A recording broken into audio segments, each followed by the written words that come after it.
is tantamount to the dismantling of our democracy. We should all be deeply concerned that a failing talk show was canceled. I'm the free speech guy, Sonny. You're not. Somewhere along the way, late night television became a left-wing propaganda venture. He lost his job because of politics. It's the only place that you could watch late night television. In today's episode of Things That the Ladies of The View Cannot Comprehend, we have Sonny Hostin claiming that the cancellation of The Late Show with Stephen Colbert is tantamount to the dismantling of our democracy. You may have thought that it was just a late night television show that had declining ratings that was canceled.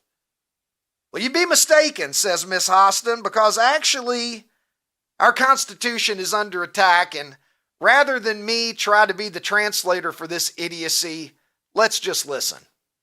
It could be financial, and I don't know that it's purely political. It could be, but my concern is if it is political, then everyone should be concerned. People on the right should be concerned. People on the left should be concerned, because it's very clear that if it is political, this is the dismantling of our democracy. This is the dismantling of our Constitution, right? And so the First Amendment is the First Amendment for a reason, and that is freedom of the press, freedom of speech, freedom to speak truth to power. If that is taken away, if the comedians are being attacked, then that means our Constitution is being dismantled. That's right. That means the very rubric of our democracy is being dismantled. And I think every single person should be really, really concerned about it. We should all be deeply concerned that a failing talk show was canceled. And I love the fact that she takes up for the comedians. I'm the free speech guy, Sonny. You're not. To sit here and say that suddenly she cares about the comedian, if the comedians can't make their jokes, this isn't America anymore. Left-wing comedian. Where was she when Shane Gillis was being canceled? Exactly. And losing his SNL gig. Where was she when they were walking out at Netflix trying to cancel Dave Chappelle because he had viewpoints that they didn't like? Sonny, you're on team cancel culture. You've wanted to shut up everybody that has a different opinion than yourself.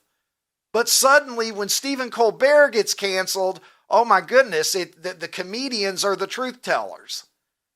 Well, make up your mind. I'm in favor of comedians. Colbert can only loosely be called a comedian now anyway, because he made that show political.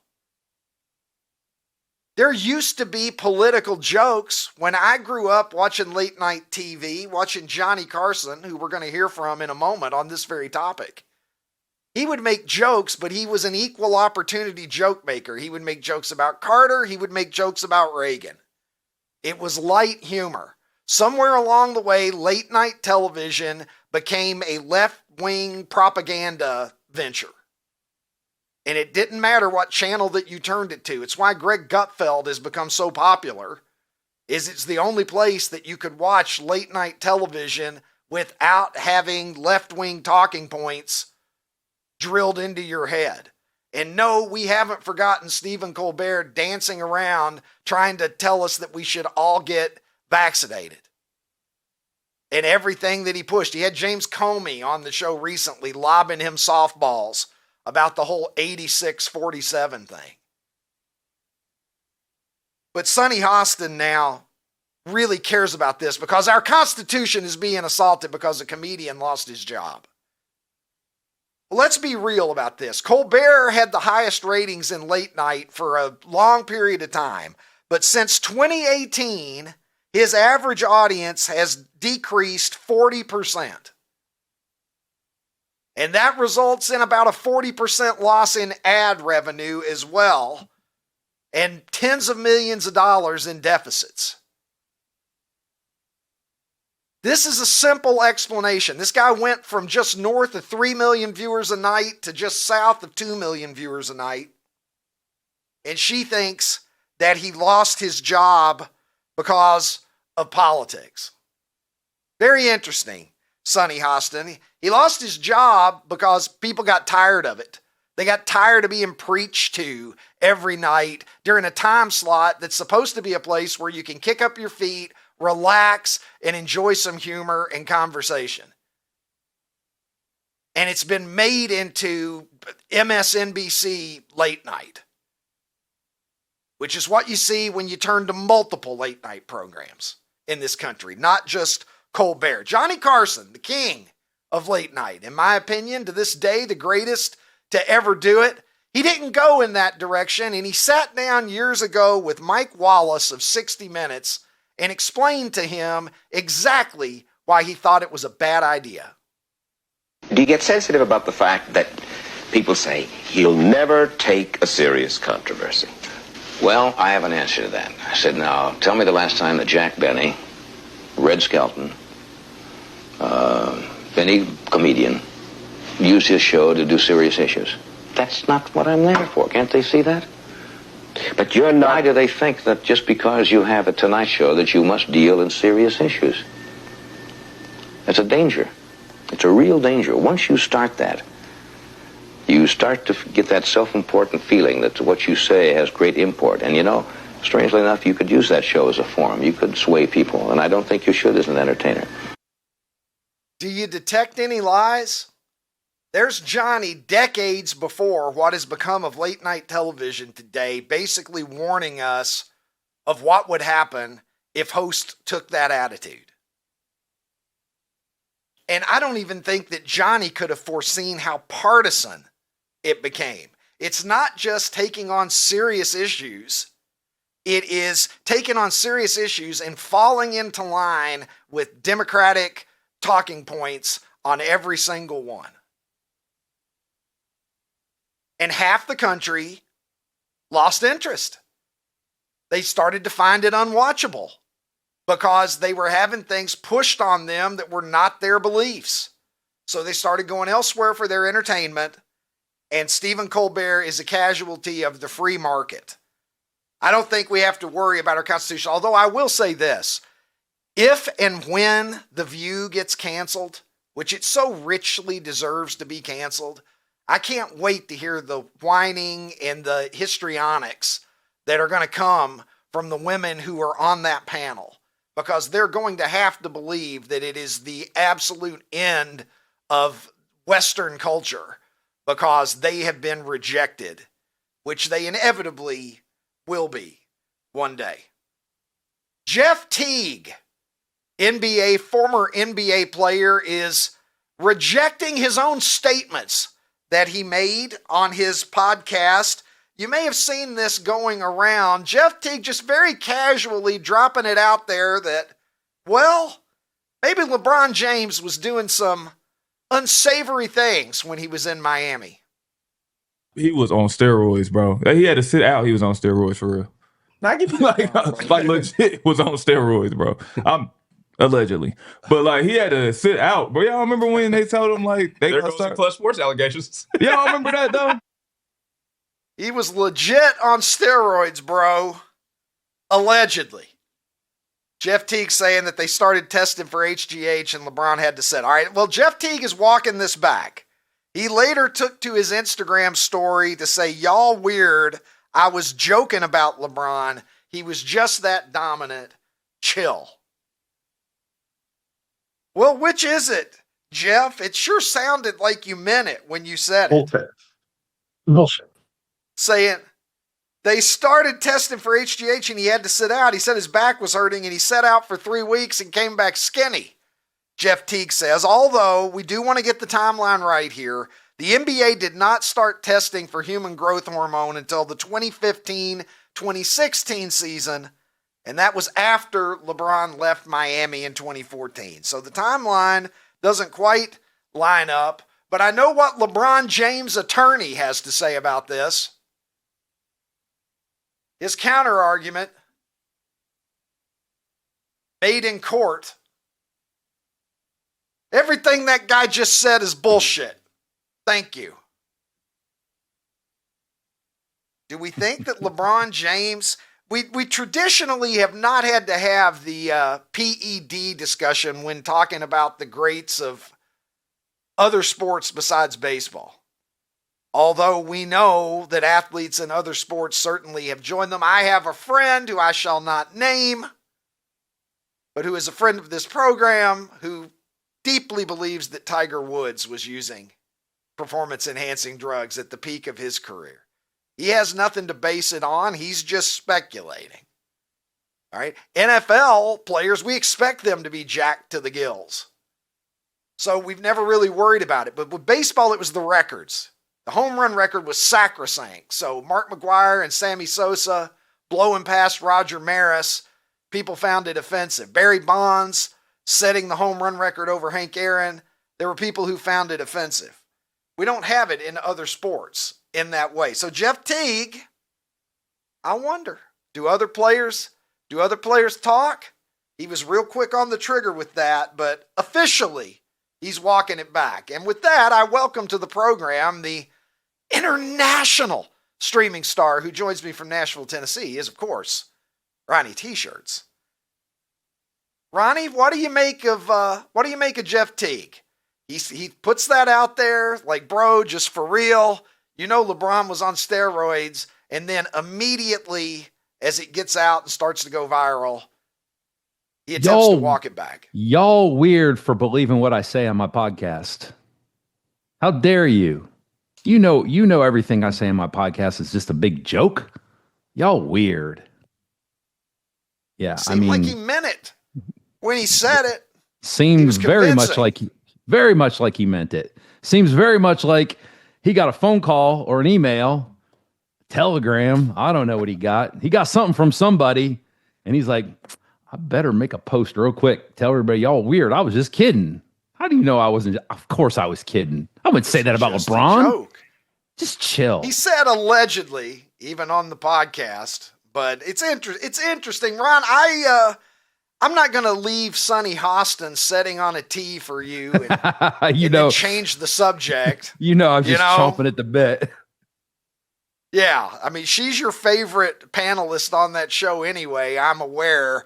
What are your thoughts on Sonny Hostin saying that we need to investigate this because Stephen Colbert losing his job might just mean the end of our Constitution? Well, I'm 100% convinced that I now know about Sonny Hostin. She is a great actress. I've told you before, acting is easy. It just is. She's clearly acting because there is zero chance, Ricky, that she's that stupid. There's zero chance. There's no way she's that dumb, Ricky. I kind of think there's a small chance. Right? No, I feel like she's not that dumb. Possible. No, she is not that dumb. Ricky, she said that canceling a late night talk show is going to chip away at our Constitution. That is preposterous. There's no possible way she believes that. She is just performative. She's just an actress. She's a paid actress. That's it. She gets her talking points and she says ridiculous things. I saw you when you were watching. You did the seal clap. That's what she gets paid to do. That's what she gets paid to do, Ricky. The audience, you know when the applause light goes on because the audience, they got no clue. They're just like, yeah, that's right. Yep. Look into this. We can't have America because a late night TV show that's ratings have cratered. No chance she's that dumb. You know what I think? I feel like the Constitution already ended when the Super Maximum Retro Show got canceled. Ron, I feel like the only where was she? The only explanation. Where was she? The only explanation that my show on Vice, the Super Maximum Retro Show, available streaming online somewhere, if you look for it, got canceled. The only explanation is that the Constitution was thrown out of the window, because how else could I be allowed to fail, Ron? I agree. I do. If I had a chance to talk to her, I would ask her the same thing. I said, why weren't you there, when Ricky Cobb got canceled? Where were you? Yeah. Is she worried about comedians being canceled in other cases? No. No, she doesn't give a shit. No, like you said, Chappelle, Shane Gillis. Yeah. She's a member of the cancellation Gestapo. Yeah. Like all of these folks suddenly, oh, it's a big problem now. All right, I get it. She's all right, performative. Ron, 100% performative. Here's an attempt to be performative that happened by the Cleveland Browns that did not go as planned, Ron. First of all, we've been talking about a lot of alternate uniforms on this show, and there have been a handful that I've been quite enamored with, and there have been a handful that I think are hot garbage. Falling into the hot garbage category comes the Cleveland Browns' all-new brown helmet. Yeah, that's right, Ron. It's sponsored by Dude Wipes. As it should be. And I don't know if that is self-aware or not, but that's a lot of brown, Ron. That's a lot of fucking brown right there. I feel like brown helmet's a euphemism for something. I don't know what it is, but the fact that Dude Wipes. I got a feeling I know what category that's. The fact that Dude Wipes subcategory that's under. The fact that Dude Wipes is sponsoring it makes perfect sense to me. So.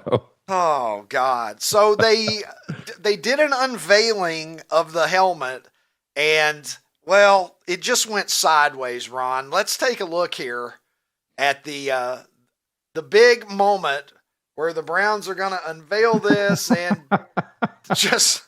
There he goes. Number 8. Yeah. There it is. Let's just reflect back on the Browns season, several months from now, and that probably will be the foreshadowing moment that symbolizes. Yeah, that's the foreshadowing of everything that's about to happen. Can you just imagine? You're so eager to get a shot of the big inflatable brown helmet. You know what he's feeling right there, because we've all felt it, where that first place where his right foot doesn't hit solid, his heart or his stomach just went like know that feeling. Yeah, somebody would have to come in and fish me out, or I'd be a oh, that's right. You can't swim. Yeah. It'd be no joke. You'd have to dive in and pull me back to safety if that happened to me. All right, we got more new uniforms. It's not just the NFL, Ron. It's all over in every league now. It's as many alternate uniforms as you can come up with, because it is American commerce in action. The Indiana Fever are the latest. And this is interesting. Take a look at this, Ron. I don't know if you have ever watched Stranger Things. I have. The Netflix original series. My daughters loved it. I watched like the first season and maybe the first couple of episodes. Yeah, we watched 2. We watched 2. I fell out of it. Lost me. Yeah, lost me on 3. Yeah, I fell out of it. I know the general idea of the Upside Down. However, it takes place in the fictional town of Hawkins, Indiana. So the Fever are going to be wearing those jerseys there, taking on the font and style of the show logo. So, I mean, give them credit for being clever. You have it. Yeah, it's all right as these things go. I feel like the second most. You've got an advertisement on the front of your jersey anyway. You can't Salesforce, really. Yeah, it's not like you can ruin it. Yeah, I think the second most popular jersey for that will be 11. Not 20. I mean, 22, of course, will be the most popular one, but 11. Because that's what that girl, right? Because the girl's name was 11. Millie. See what I did there? Millie Bobby Brown. Millie Bobby Brown. Yeah. Yeah. I like the fact that she just took the name of a member of New Edition and put Millie in front of it. It's her prerogative. Does anybody know? Yeah. Millie Ricky Bell. You see what I did there? He was in New Edition, wasn't he? I did. I saw what you did there. That was very nice. Was Belle Biv DeVoe were in New Edition, right? Yeah. Ronnie, Bobby, right, Ricky. So. We just need a Bobby on this show. We'll have Ronnie, Bobby, Ricky, and then we'll get a Mike too. Yeah. We'll see what we can do. Ricky Cobb's Rewind. Let's do it right now, shall we? We're going to a break. It'll be a great opportunity for you to do this. Head over to OutKick.com/newsletters. and sign up. Put in whatever email address you prefer for such correspondence. Click the button, and you'll have it in your inbox every other Thursday. And today, in fact, we are about to drop one momentarily. There is still time for you. Get in there, sign up, and you can enjoy today's edition of Ricky Cobb's Rewind. What is it? Well, we've got Super 70s yourself. Send in your photos, and I will caption them. Send me your questions, the Margarita Mailbag. I will consider deeply your questions on sports, culture, personal matters, whatever it is. I had a guy this week, he's offering to give me a colonoscopy, Ron. But he is a professional, so I was going to say there is that. Yeah, he's a GI doctor. Yeah, he said that he's never gone up the colon of a Kentucky colonel before. So we get all kinds of fun stuff like that. It's your backstage pass to Super 70 Sports and the Ricky Cobb Show. Just head over to outkick.com/newsletters. Sign up, Ricky Cobb's Rewind. You won't regret it, and if you do, there's no obligation. You can unsubscribe at any time. My great pleasure, always my pleasure, to welcome my guest today to the program. He is OutKick's senior national college sports reporter. Trey Wallace joins me. Trey, it hadn't been nearly as long this time as last time. I was telling you how much I missed you last time, and now it seems like it's only been a couple of days. I suppose it has only been 2 or 3 days since I last saw you.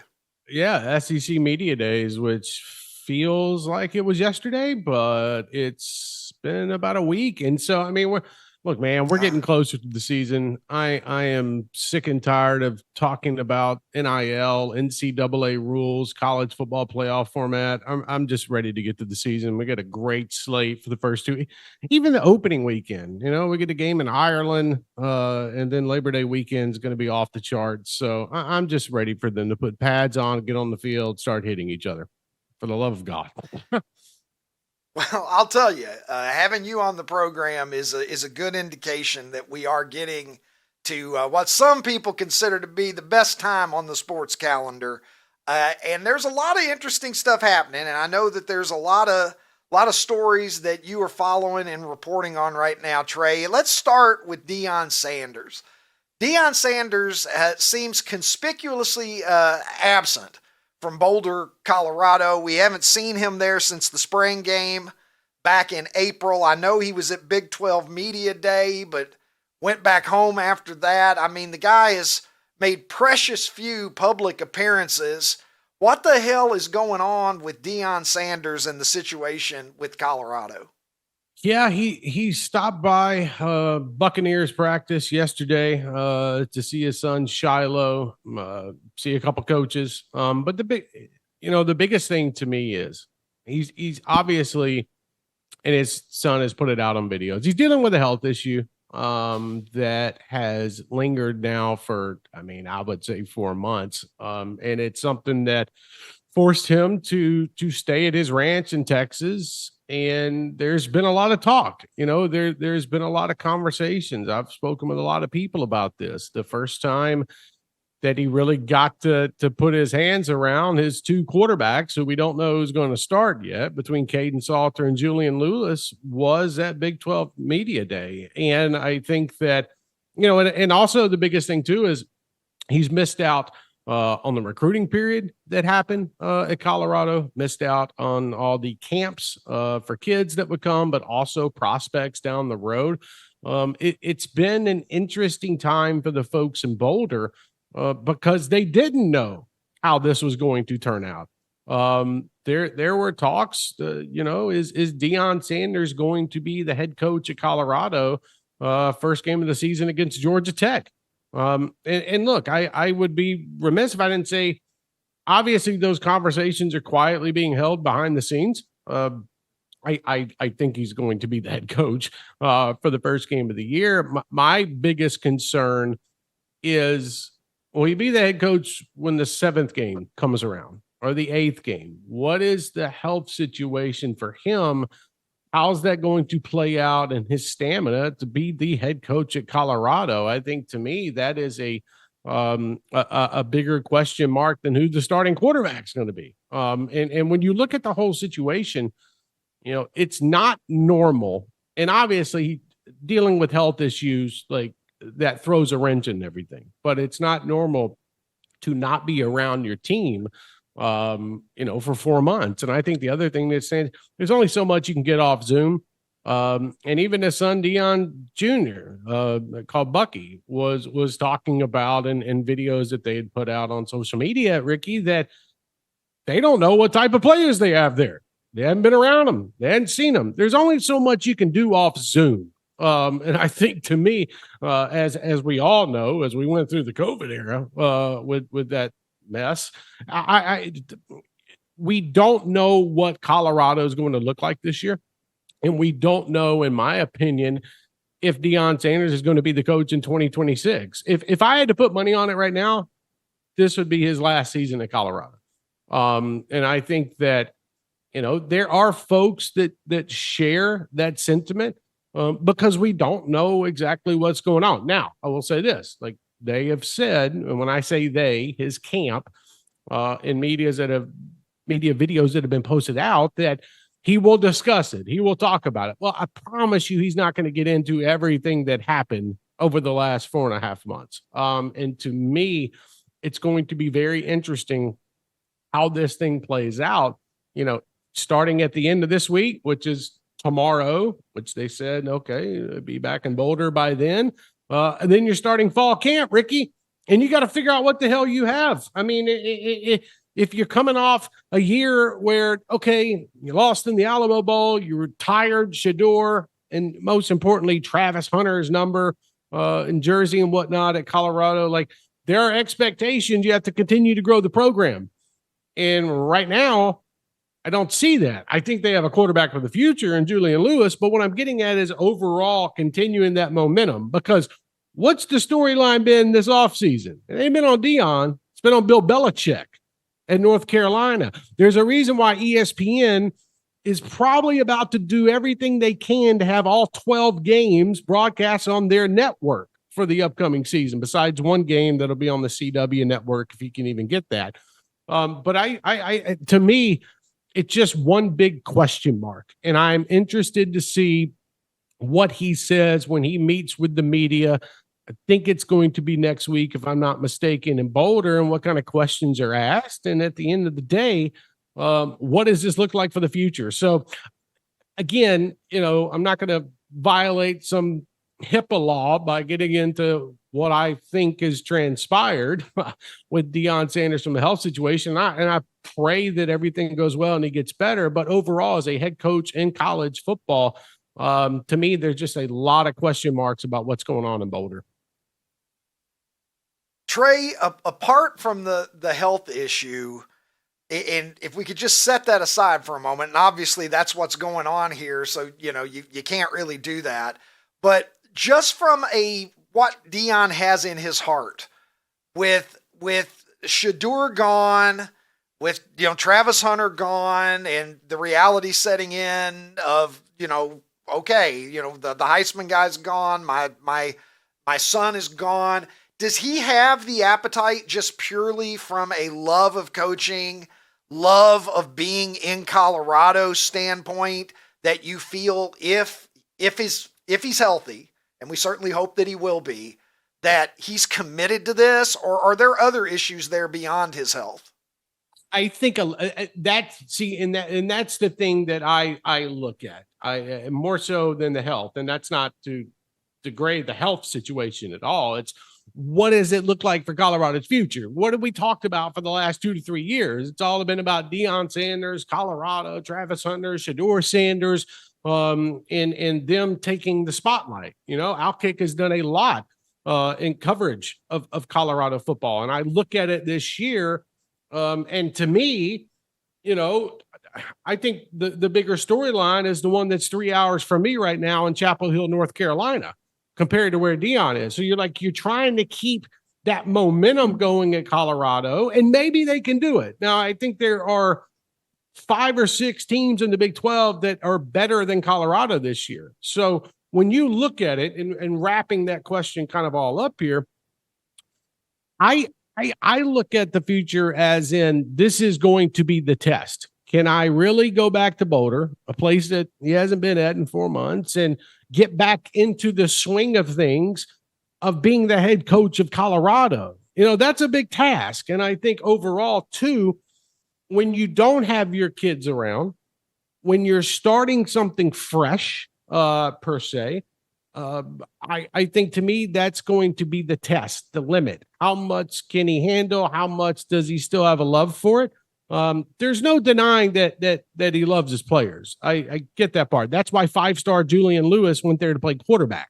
Like, you can feel that love, and I understand that part. But also at the end of the day, how much are you going to be wanting to sit on the sidelines and coach, and you're not having your kids around? And if things go south quick, let's just say Georgia Tech, by the way, Georgia Tech going to be pretty damn decent this year. Let's just say Haynes King and Georgia Tech rolls into Boulder and beats Colorado to open the season. Well, that's not going to be a good start. And it can only go south from there, if these other Big 12 schools take advantage of Colorado's, perceived lack of talent, because I think they're good at certain positions. But overall, this is, to me, I personally don't think he's going to be the coach after this season. But I think overall, too, is if you take a step back, and if we're being honest, it's not like, I know Colorado was like fighting for a Big 12 spot last year, but they weren't, fighting for a national championship. So if you take a step back and you go, 500 on the year, I don't know how much that accomplishes, and it sucks the air out of what he's already built. So that's, to me, the biggest question marks that go into this, and especially his decision if he wants to continue coaching. And so, is this going to be the sunset write-off this year? Well, we'll see, but I just don't see it right now. And I think there will be some folks in Colorado that probably feel the same way as I do.